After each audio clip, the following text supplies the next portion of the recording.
Muy buenas tardes, señoras y señores. Bienvenidos al atardecer de este martes, día 2 de diciembre de 2025.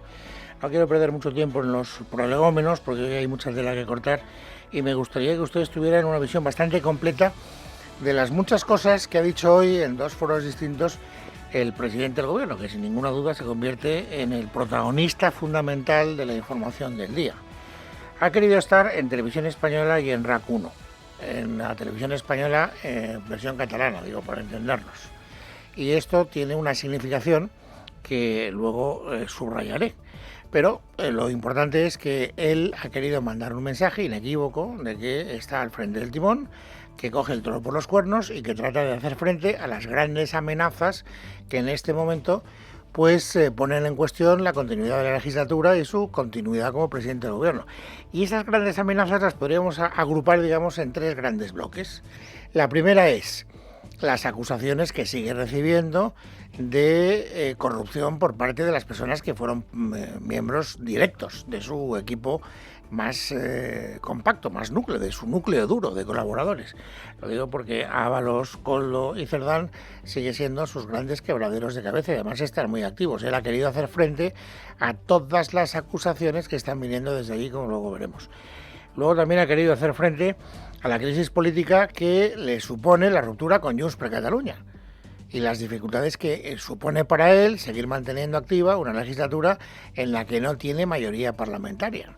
Y en ese sentido, cuando llegue el momento lo contaremos con detalle, pues ha querido cambiar un discurso de una manera muy súbita. Y luego también ha querido mantener un pulso, porque tampoco esto no es nuevo, pero sí que es significativo que lo siga manteniendo con el mismo entusiasmo, por lo menos con el mismo argumentario de contundencia dialéctica por parte del presidente del gobierno, mantener el pulso con el Poder Judicial, que es otro de los, digamos, problemas con los que tiene que lidiar cada día el gobierno. Así que vamos por partes.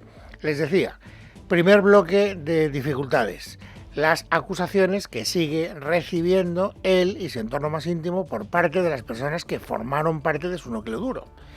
Saben que Ábalos está en la cárcel y que Koldo está en la cárcel, pero también saben que antes de entrar en la cárcel dieron entrevistas a medios de comunicación, fundamentalmente a dos, a OK Diario y al Diario El Mundo, que se están conociendo, digamos, por entregas. Cada día nos trae una nueva entrega. Hasta ahora no habíamos oído, por lo menos yo no había oído a Ábalos, había oído a Koldo, pero no había oído a Ábalos. Y sin embargo Ábalos sí que dejó testimonios grabados en la entrevista con OK Diario. ¿Para hablar de qué? De lo que él ya señaló como uno de los puntos donde quiere trasladar la atención de la justicia y de la opinión pública, que es en el rescate de Air Europa y en concreto en la implicación que tuvo la mujer del presidente del gobierno durante el rescate de esa compañía aérea. De hecho, hoy podemos escuchar a Ábalos en OK Diario diciendo que efectivamente Hidalgo, el CEO de Air Europa, recurrió a la mujer del presidente del gobierno. Y entonces ellos, es verdad, que recurrieron a quien hizo falta, lo cual no quiere decir nada más, pero que es verdad que recurrieron a todo el que pudieron, a todo el que pudieron. Y Begoña Gómez gestionó la ayuda. Yo no lo sé, lo que sí que sé es que Javier Hidalgo sí que me lo dijo. Bueno, ahí queda esa insinuación, no hay ninguna prueba detrás, esto conviene de aclararlo, es sencillamente pues la insistencia de José Luis Ábalos de trasladar la atención al rescate de Air Europa y de la implicación que pudo tener la mujer del presidente del gobierno en el rescate de esa compañía aérea. Claro, sobre esta cuestión ya ha hablado también Koldo, que ha dejado otros testimonios que vamos conociendo a medida que se dan a conocer las entregas de las entrevistas que se formularon antes de su entrada en prisión. Y Koldo, respecto a esto, añade algo nuevo. Pues hombre, un dato que, no sé, puede ser interesante. Y es que él no fue testigo directo de las conversaciones del rescate, pero sí puede acreditar la familiaridad con la que se trataban Javier Hidalgo y Begoña Gómez. Yo les he oído hablar de la forma muy cercana. Es verdad que les he oído hablar en varias ocasiones y es verdad que hablaba de Begoña como una persona muy, muy, muy cercana. Y es verdad que estaba escuchándole y demás. Bueno, aquella vez escuché la conversación, pero es que la forma de hablar es que era un trato muy, muy, muy cercano y yo interpreto cercano y empresarial. Si me interpretas decir que si era algo que era ilícito, por ejemplo, no lo sé. Si era lícito, no lo sé. O sea, lo que sí sé es lo que escuché y lo que vi. Eso es lo que sé. Bueno, estas son algunas de las aportaciones que nos trae hoy, digamos, la nueva entrega de OK Diario, de las entrevistas que hicieron tanto a José Luis Ábalos como a Koldo García. Pero les decía que también hay entrevistas en el Diario del Mundo que también estamos conociendo por fascículos, por entregas. ¿Por qué? Porque Víctor Ábalos, el hijo de José Luis Ábalos, está hablando con periodistas del Mundo y está contando la versión de parte, porque él es hijo de Ábalos, está también muy interesado en lavar la imagen de su propio padre y también la suya personal, pero está dejando algunos testimonios que no dejan de ser interesantes. Hoy hay algunos, Esmeralda Ruiz, especialmente interesantes. Sí, sobre el Delcy Gate. Lo que cuenta el hijo de Ábalos es que el viaje de Delcy, bueno, pues que no era cosa suya, pero que se acabó comiendo, esto es textual, el marrón. Vamos a aquella noche en la que la vicepresidenta del dictador Maduro aterriza en Barajas. Enero del año 2020, cuenta Víctor Ábalos al diario El Mundo que su padre se limitó a cumplir una orden directa por parte del presidente del gobierno. No se hizo nada, dice, sin que lo supiera Pedro Sánchez. Nadie sabía que esta señora no tenía permitida la entrada en la Unión Europea. Este es el discurso que defiende, que estaban convencidos de que era otro viaje más, hasta que se dan cuenta cuando ya viene para España y entonces saltan las alarmas. Envían a su padre, a José Luis Ábalos, a evitar ese conflicto porque iba a ser, dice él, un conflicto internacional tremendo. Ábalos llega al aeropuerto y, según relata su hijo, sube al avión y Delcy le exige que quiere ver a Zapatero, que quiere hablar con el expresidente Zapatero. Según el hijo del exministro socialista, Zapatero era la clave de todo aquella noche. Cuenta que se desató una situación pues muy complicada, que su padre la pudo resolver y que acto seguido pues Delcy se marcha en otro vuelo. No podemos olvidar, Luis, que el propio Ábalos nos ha dado múltiples versiones infinitas sobre lo que realmente sucedió aquella noche en Barajas. Pero dice Víctor Ábalos, el hijo, que fue la noche que cambió todo, que fue un antes y un después para su padre, que entonces fue cuando cayó en desgracia y que, en primer lugar, y aquí se nota algo de resentimiento porque el presidente del gobierno nunca salió a defenderle públicamente. Bueno, probablemente eso justifica también el hecho de que José Luis Ábalos esté largando, digámoslo coloquialmente, contra el presidente del gobierno, que hoy, como les decía al principio del programa, ha querido hacer frente a este tipo de acusaciones. Ha estado, les repito, en Televisión Española y en RAC 1. Sí, hacemos el relato cronológico, primero en Televisión Española y después en RAC 1, de tal manera que la primera periodista que le ha podido preguntar a propósito de las acusaciones que está vertiendo contra él José Luis Ábalos ha sido la periodista de Televisión Española. ¿Y qué le ha contestado el señor Sánchez? Que todo es mentira. Nosotros hemos sido claros en que todo lo que se está diciendo por parte de José Luis Ábalos es mentira. Por tanto, pues, no puedo añadir mucho más. No vamos a entrar en una espiral de querellas y de... No, simplemente, ¿por qué? Porque no se defiende de estas críticas. Nos estamos defendiendo. Es más, estoy diciendo que, por supuesto, nosotros no vamos a aceptar ninguna amenaza, ningún chantaje por parte ni de personas ni de organizaciones. Bueno, niega, por lo tanto, que sea verdad lo que están diciendo de él, tanto Ábalos como Koldo García, pero ha llegado más lejos. Y probablemente este sí que es un cambio de discurso que puede provocar una cierta conmoción en las personas que, en fin, tengamos una cierta tendencia a creernos aquellas cosas que son verosímiles. Y ofrecemos más resistencia a dar por buenas algunas versiones que parecen más inverosímiles. Fíjense lo que ha dicho hoy, que yo recuerde por primera vez, Pedro Sánchez, de José Luis Ábalos. Una cosa es que efectivamente tuviera una confianza política en él, que la tuve, no la niego, es evidente, y otra cosa es que desde el punto de vista personal era un gran desconocido para mí. Un gran desconocido para mí.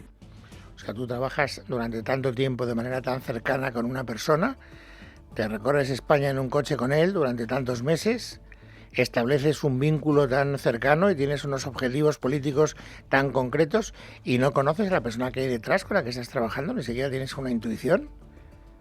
A mí me cuesta trabajo darlo por bueno. Pero, en fin, que a mí me cuesta trabajo no aporta nada. Hay mucha gente que está en la misma tesitura. Por ejemplo, hoy el jefe de la oposición, el presidente del Partido Popular, Alberto Núñez Feijóo, también ha considerado que esta declaración que acaban de escuchar es un ejercicio de cinismo. Que el señor Sánchez diga que el señor Ábalos es un gran desconocido acredita su hipocresía.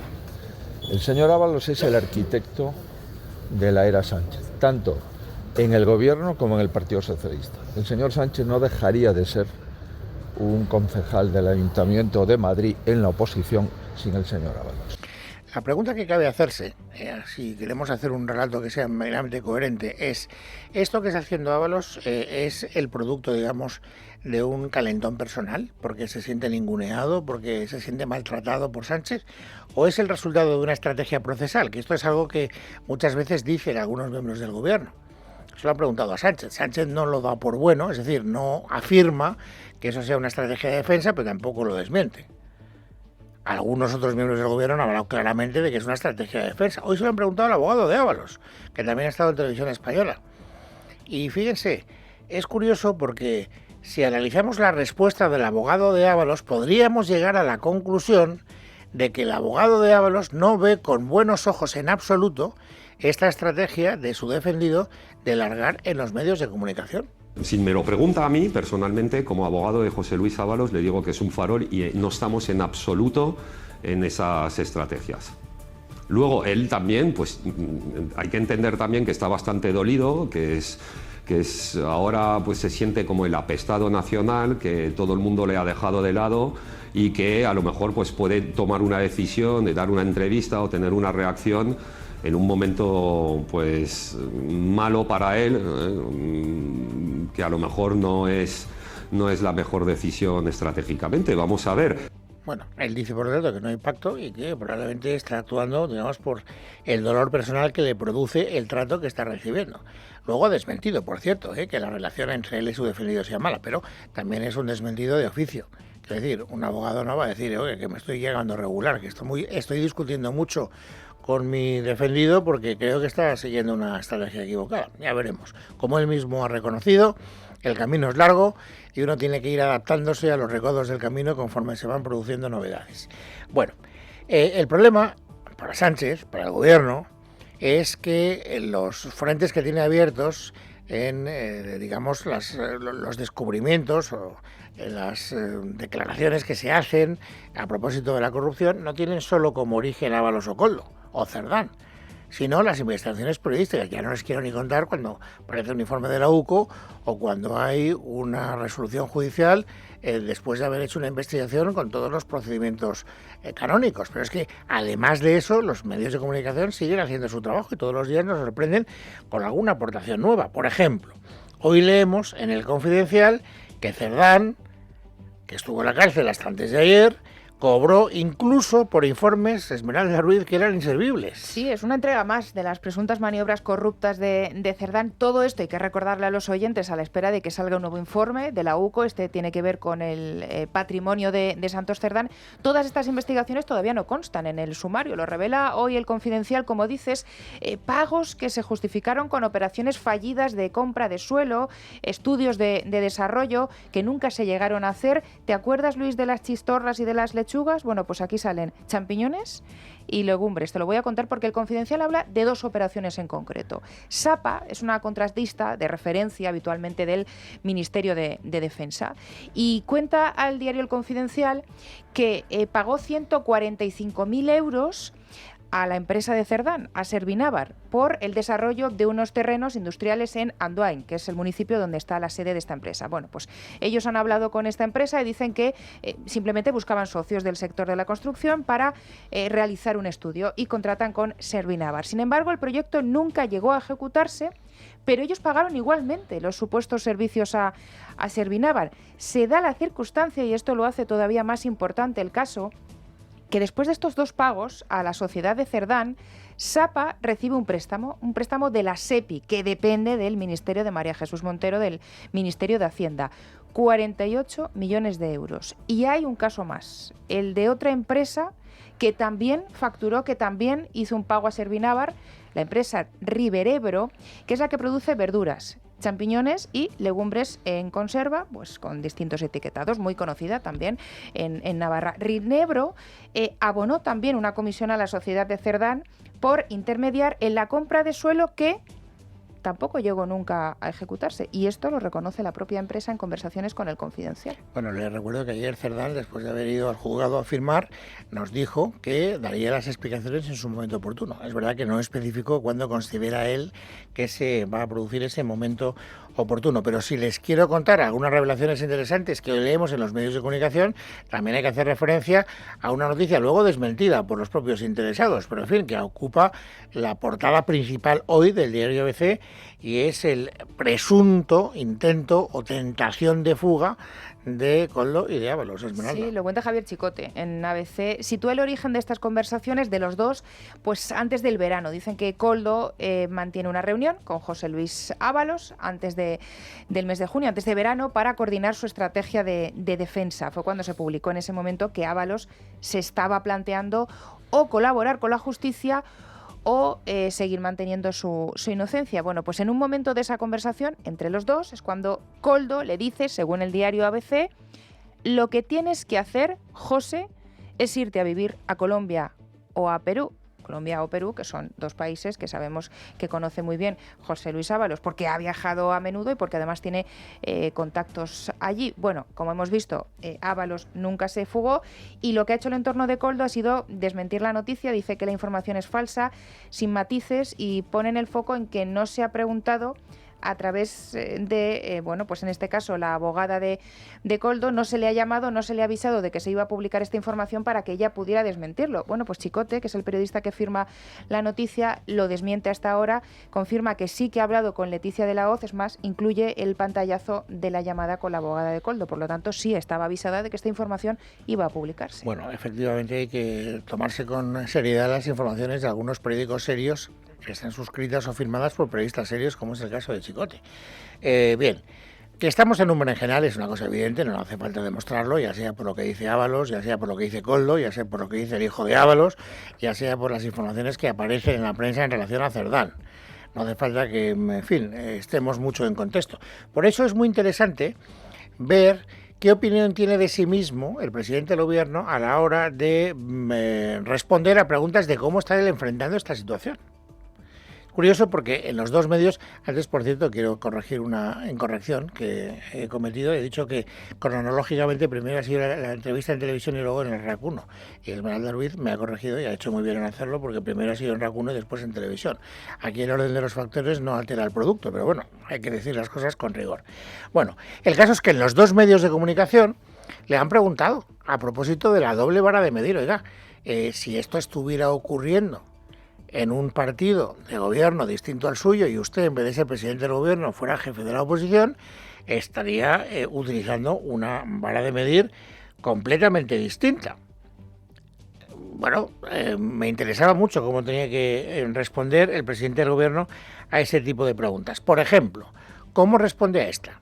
¿Usted se acuerda cuando le pedía la dimisión a Mariano Rajoy por su relación con Bárcenas? Por haber nombrado a Bárcenas, por haber confiado en Bárcenas.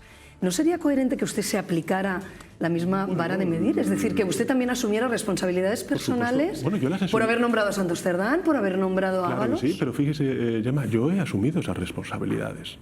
He asumido las responsabilidades no diciendo Luis sé fuerte, sino expulsando y apartando a estas personas de la organización, colaborando con la justicia. El señor Rajoy hizo todo lo contrario. Puso en marcha una policía patriótica precisamente para obstaculizar la investigación judicial. Esto es Televisión Española. Una pregunta muy parecida y una respuesta evidentemente muy parecida en RAC 1. Yo vuelvo a una pregunta que le he hecho antes y me ha quedado sin respuesta. ¿Qué ocurre si llega una imputación a usted, presidente del gobierno, o al Partido Socialista? Pero fíjese, ¿usted continuaría en el cargo, como ha hecho el fiscal general del Estado, que estando imputado ha continuado en el cargo? ¿Continuaría? Mire, yo entiendo que usted me pueda hacer esa pregunta, pero yo sobre hipótesis no me puedo manejar. Lo que sí que puedo manejarme y es operar sobre certezas.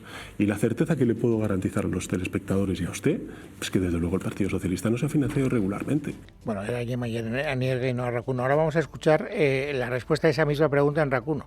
Y atención a la respuesta, porque, en fin, no deja de ser muy llamativo que él considere que está pidiendo ya responsabilidades a todas las personas que aparecen señaladas por comportamientos que no son dignos de los responsables políticos. Escuchen la pregunta y escuchen la respuesta. Si usted fuera jefe de la oposición de todas maneras y tuviera delante un presidente del gobierno con sus dos antiguas manos derechas imputadas, yo estoy convencido de que usted pediría su dimisión. Pero yo he pedido perdón, he asumido mi responsabilidad y además, mire, yo Fíjese, habrá gente que no le guste lo que hago, que no le guste lo que digo, que considere que estos 7 años no han sido buenos 7 años para España. Pero lo que sí que saben es que no ha habido ni un ápice de connivencia, sino todo lo contrario, contundencia contra la corrupción. ¿Seguro? ¿Usted ha leído hoy el diario.es, señor presidente del gobierno? Lo digo porque la corrupción no solo es meter la mano en la caja. La corrupción son los comportamientos inadecuados, el acoso sexual o las denuncias que de acoso sexual tienen algunas de las personas que siguen siendo colaboradores de presidencia del gobierno. Paco Salazar, hombre de máxima confianza de Pedro Sánchez. Fue aparentemente apartado de manera inicial porque había sido denunciado por acoso sexual por compañeras suyas de trabajo. Bueno, pues el diario.es nos cuenta 2 cosas hoy muy interesantes. La primera, que él, a pesar de todo, sigue siendo asesor en la presidencia del gobierno. Y en segundo lugar, nos cuenta detalles, no se los pierdan, de cómo se las gastaba el señor Salazar con sus compañeras de trabajo. Verónica Jorro. He trabajado para Paco Salazar en Moncloa y lo que se dice es verdad. Así comienza una de las denuncias contra el hombre de máxima confianza de Pedro Sánchez y que publica el diario.es. En concreto, esta se presentó el 28 de julio y en ella la denunciante describe un ambiente de trabajo irrespirable y pedía ayuda al PSOE porque además aseguraba que tenía miedo. Por su parte, el partido ni llegó a contestarle ni pretendió cerrar el proceso con la repentina baja de la militancia de Salazar. Según la denunciante, su comportamiento destilaba misoginia y baboseo en cada comentario disfrazado de broma. Su lenguaje, dice, era hipersexualizado hasta para dar los buenos días. Salía del baño que tenía en su despacho a medio vestir y no se subía a la cremallera hasta que estaba cerca de tu cara porque tú estabas sentada y él de pie. Escenificó un día en medio del despacho una felación con todo lujo de detalles sin venir a cuento, dice. En privado sobrepasaba otras líneas. La denunciante no entra en detalles porque duda que haya consecuencias y, en resumidas cuentas, porque sigo teniendo miedo. Él sabía cuánto te incomodaba y lo disfrutaba manifiestamente.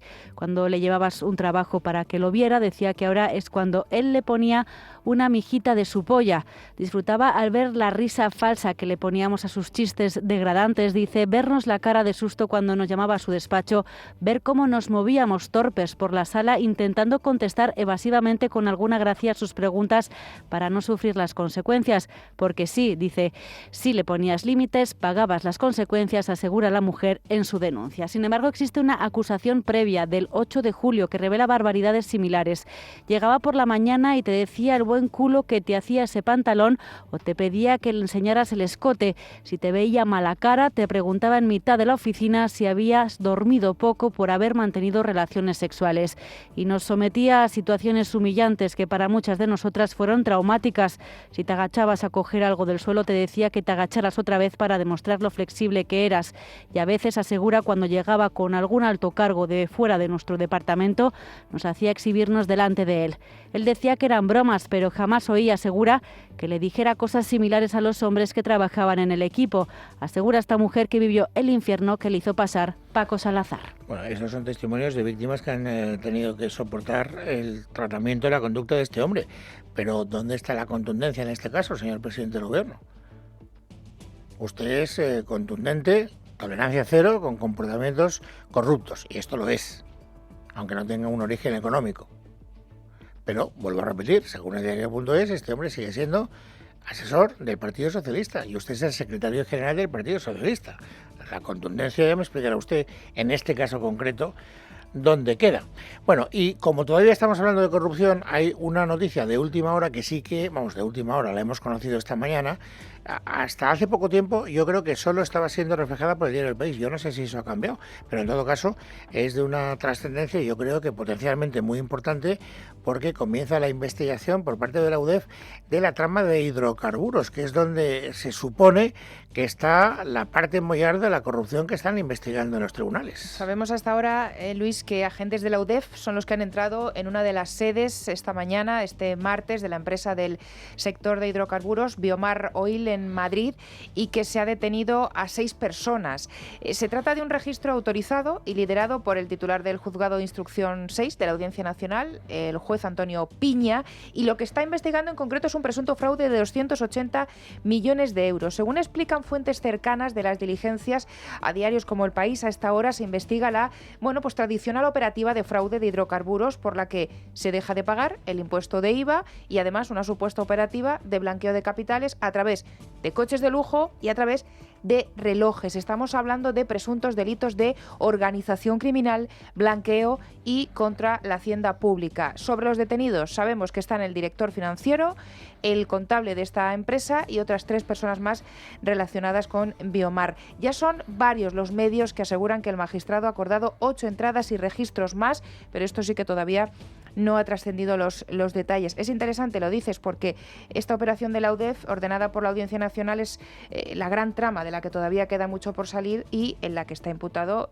Víctor de Aldama, no lo podemos olvidar. Bueno, así empezó todo. Es decir, con esa imputación de Víctor de Aldama, y Víctor de Aldama empezó a tirar de la manta precisamente por llegar a un acuerdo y, en fin, que el horizonte penal que le pueda caer como consecuencia de su participación en la trama de hidrocarburos pues sea un poco más liviana. Ya veremos a qué acaba todo este asunto, pero esto todavía enrarece un poco más la crónica de la maraña de corrupción que está rodeando al presidente del gobierno.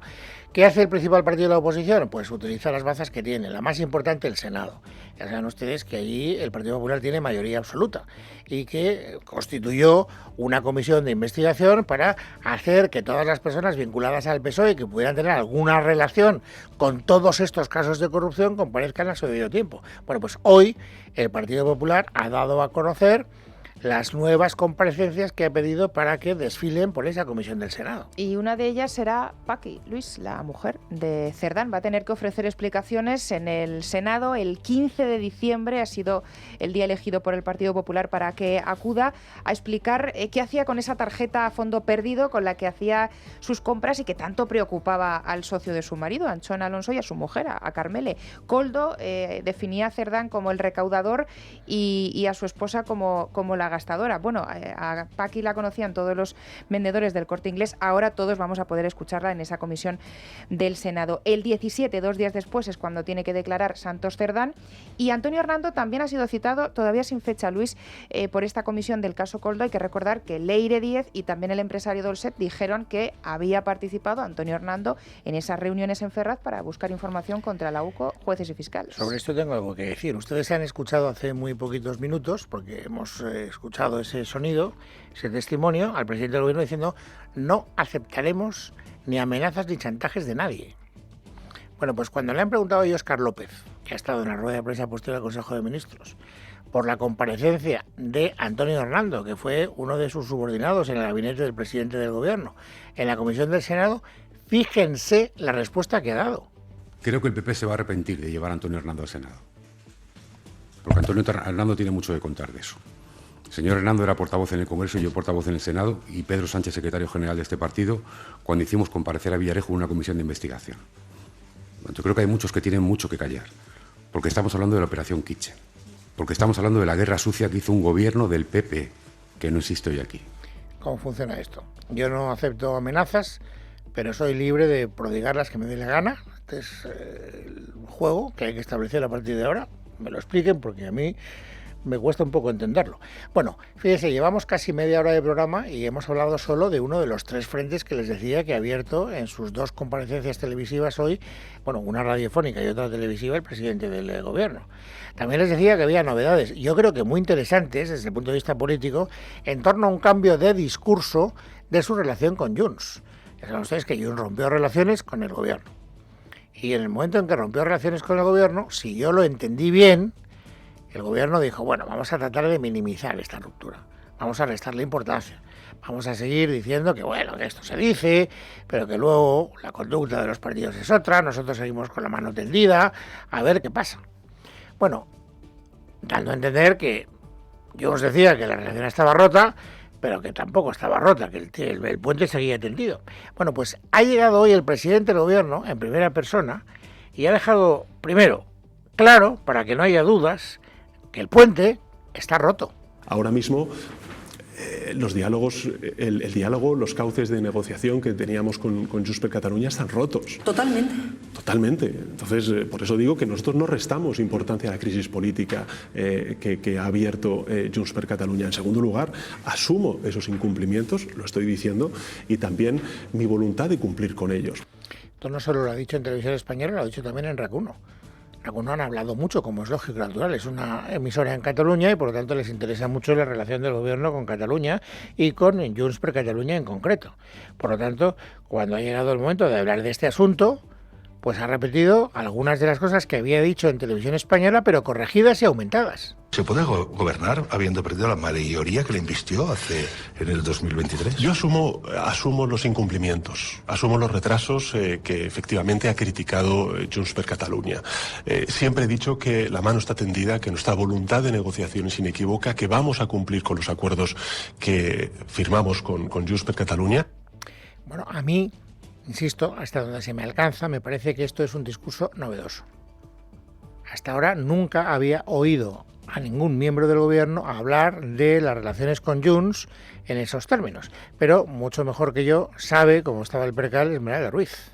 Desde luego ha sido bastante llamativo el cambio de discurso. Yo coincido en que lo ha habido, reconociendo que están rotas rotundamente, ha dicho, las relaciones, pero fíjate, Luis, yo creo que algo sí que han hablado en estas últimas horas. La entrevista tanto en la 2, en el canal en catalán, y en RAC 1 las hemos conocido ayer a última hora, la de la 2, esta mañana la de RAC 1. Yo creo que estaba muy medido el mensaje que quería enviar hoy Pedro Sánchez en estas dos emisoras en concreto en catalán, de que van a tratar de cuidar a Junts, quieren rehacer las relaciones con Junts, son sus socios prioritarios, el gobierno no está de salida, como dice hasta ahora el diario El País, que es el principal mensaje que quería enviar hoy Pedro Sánchez, y yo me vuelo a que sí que había un cierto pacto para poner hoy en valor el papel de azote del gobierno de Junts en estas emisoras en catalán, en estos medios en catalán, para tratar de tranquilizar a Puigdemont y darle ese gusto a los de Puigdemont. El problema es que ha habido respuesta del entorno de Puigdemont. Y no les parece suficiente, o igual también están haciendo su propio papel. Veremos a ver, pero lo que dicen fuentes del entorno de Puigdemont a varios medios, entre ellos, por ejemplo, El Español, es que no ha hablado de los temas esenciales, que son el de inmigración, el del catalán, que sabemos que no depende del gobierno, el del constitucional tampoco, que hoy no se ha hablado de nada sólido, que es un estafador y que llegan tarde, que no les sirve. Mañana Míriam Noguera será la que dé la respuesta oficial del partido, así que a ver qué es lo que dice ella. Bueno, estaremos atentos a lo que diga, pero ven ustedes que también el presidente del gobierno ha, puesto mucho empeño en remover el segundo obstáculo que dificulta su permanencia en el poder. El primero es la corrupción, y hemos dedicado 30 minutos a contarles todo lo que nos ha parecido novedoso, y luego está este cambio de discurso con Junts, porque la ruptura de relaciones con Junts hace muy difícil que la legislatura pueda continuar. Y hay un tercer obstáculo que no sé si ha tratado de remover, porque no sé si es el verbo correcto, pero que desde luego ha situado como objetivo claro por parte de su presidencia del gobierno, que es plantarle cara a los jueces. Claro, la acción judicial está complicando mucho también la continuidad del presidente del gobierno. O sea, se produce la imputación de su mujer, pues eso no le favorece. Se produce la imputación de su hermano, pues eso no le favorece. Se produce primero la imputación, después la condena del fiscal general del Estado, y eso no le favorece. Por lo tanto, claro, él mira a los tribunales con recelo. Y esto no es una invención mía. Fíjense, episodio en RAC 1. ¿Se siente usted también víctima del lawfare? No lo voy a decir así porque, en fin, tengo familiares que por desgracia están siendo objeto de investigaciones judiciales, a mi juicio, y lo he dicho desde el principio, en base a recortes de prensa, a tabloides digitales de organizaciones ultraderechistas que forman parte de las acusaciones populares. Pero sí diré que hay, con todos los respetos a los tribunales, algunas sentencias que yo no comparto. ¿Y eso es lawfare? Mire, yo dejo al análisis de los tertulianos y de los oyentes lo que pueda ser. Me cuesta, tengo que hacer el silencio valorativo de siempre. Cuando hay algo que me parece especialmente grave, lo subrayo siempre con un silencio valorativo. O sea, que el presidente del gobierno no quiera decir abiertamente que no se practica el lawfare en el Tribunal Supremo y que diga, bueno, eso que lo decidan los tertulianos y los oyentes. Esto me parece de una gravedad verdaderamente espectacular. Pero bueno, comprendo que predico en el desierto y que la gente lo ha asumido ya con toda la naturalidad del mundo. Es más, él está convencido de que llegarán otras instancias judiciales, algunas no están en el organigrama del Poder Judicial. La gente no lo sabe, pero el Tribunal Constitucional no forma parte, no es una pieza del Poder Judicial. Y sin embargo, él habla del Tribunal Constitucional como si fuera un tribunal de casación, del Supremo. Y luego, claro, se acoge a la justicia europea. Como los magistrados del Supremo han dictado una sentencia injusta, que eso es lo que significa prevaricación, no se preocupen, tenemos la garantía de que otros tribunales enmendarán, iba a decir una frase que mejor me la callo, ese error. Afortunadamente, el sistema judicial español y europeo cuenta con otras instancias y yo soy de los convencidos, como otros muchos, que esas otras instancias, pues evidentemente, pues trasladarán un fallo diferente al que ha hecho el Tribunal Supremo.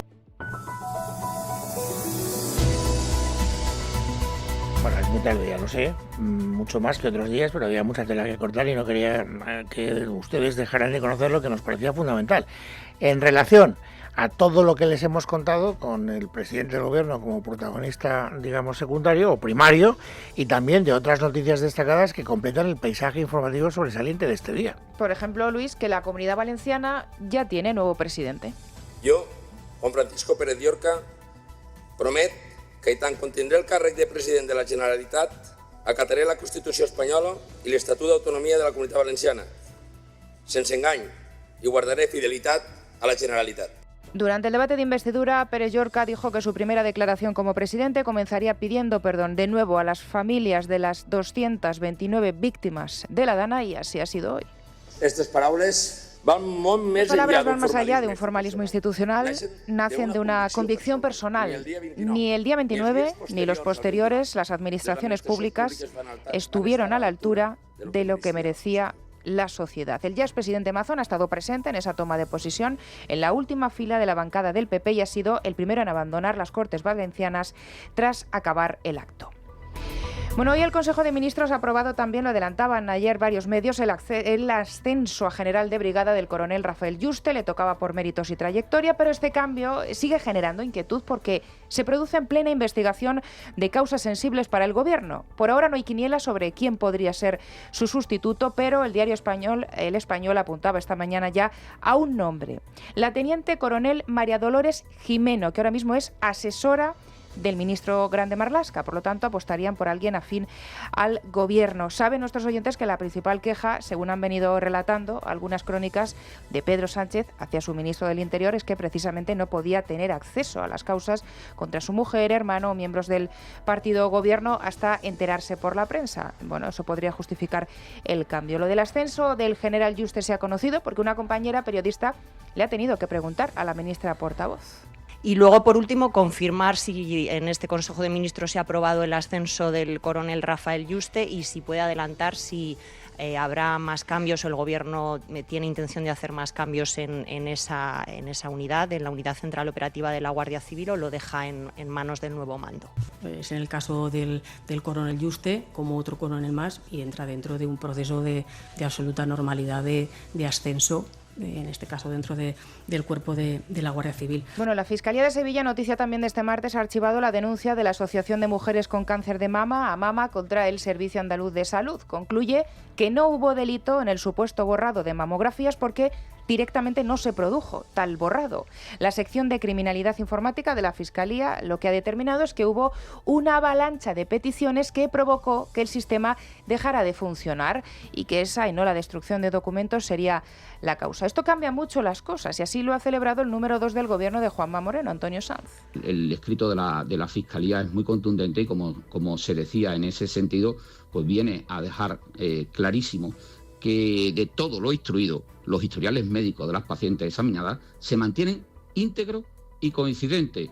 Y esto es importante que se tenga claro porque es así, sin detectarse ni supresiones, ni manipulaciones, ni modificaciones no autorizadas, ni accesos indebidos, ni alteraciones de contenido.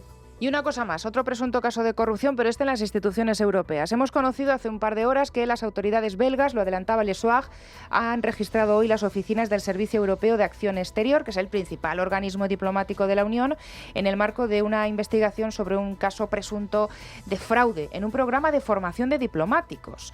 En esta operación ha habido una detención que hasta ahora es la que destaca toda la prensa europea, la que fuera jefa de la diplomacia de la Unión, Federica Mogherini. Mogherini ahora dirige el Colegio de Europa en Brujas, que también habría sido registrado. Bueno, pues un alto funcionario de la Unión ha confirmado estos registros y ha dicho que los investigadores están todavía con las pesquisas y están vigilando sobre todo qué se hizo durante mandatos anteriores. Así que la operación sigue en marcha y podría dejar muchos más titulares.